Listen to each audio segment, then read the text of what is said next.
Gardi. Tātad bija tā dienas rīts.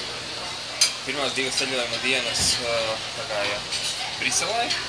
Brisele ļoti skaista, internacionāla pilsēta.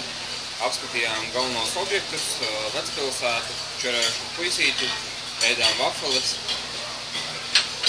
Pēc tam trešā diena pagāja tranzītā. Tātad devāmies uz Amsterdamu ar vilcienu, un tad no Amsterdamas lidojām uz Bankoku, no Bankokas uz Taipei. Tātad lidojot pirmdien pavadījām kopā 17 stundas.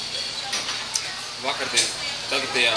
dienā esmu Taipei, kā arī šorīt vēl.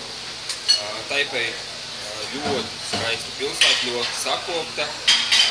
Apskatījām burvīgu torni, tātad Taipei 101, no kura pavarās ļoti skaists skats.